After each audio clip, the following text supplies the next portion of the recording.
Guys মই এনেকুৱা এটা আজি আপোনালোকৰ কাহিনী শুনাবলৈ গৈ আছোঁ যিটো কাহিনী আপুনি হয়তো আগতে কেতিয়াও শুনা নাই। আমি সকলোৱে ভগৱানক পূজা কৰোঁ, বেলেগ বেলেগ ধৰ্ম আমি মানো, বাট আপুনি কেতিয়াবা শুনিছে এলিয়েনক পূজা কৰা? হয়, ভাৰততে এনেকুৱা এটা মন্দিৰ আছে য'ত এলিয়েনক দেৱতা হিচাপে পূজা কৰা হয়।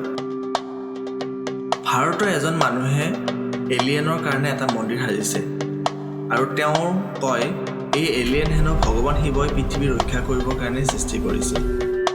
এইটোৱে হৈছে চালিমৰ এলিয়েন মন্দিৰৰ গোপন কাহিনী। তামিলনাডুৰ চালিম জিলাৰ মালামুম্পাৱতী গাঁৱৰ লোগানাথন নামৰ এজন ব্যক্তিয়ে এই কাম কৰিছে। তেওঁৰ দাবী সপোনত আৰু আগষ্ট মুনিৰ নিৰ্দেশত তেওঁ এই মন্দিৰটো বনাইছে। তেওঁ এই মন্দিৰটো মাটিৰ তলত বনাইছে আৰু এই মন্দিৰটোৰ মাটিৰ তলত এটা ক'লা এলিয়েনৰ মূৰ্তি আছে। লোগানাথনে বিশ্বাস কৰে যে এই এলিয়েনবোৰ শিৱৰ প্ৰথম দেৱতা আৰু তেওঁলোকে আমাক বহুত ডাঙৰ বিপদৰ পৰা ৰক্ষা কৰিব পাৰে। তেওঁৰ মতে এই এলিয়েনবোৰ শান্তিপ্ৰিয়। এতিয়া প্ৰশ্ন হ'ল, এইবোৰ সঁচা নে মিছা?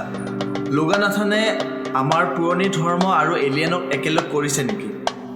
আপুনি ইয়াৰ বিষয়ে কি ভাবে কমেণ্টত জনাওক। আৰু যদি এনেকুৱা ৰহস্যজনক কাহিনী আপুনি চাব বিচাৰে তেনেহ'লে চেনেলটো ছাবস্ক্ৰাইব কৰক।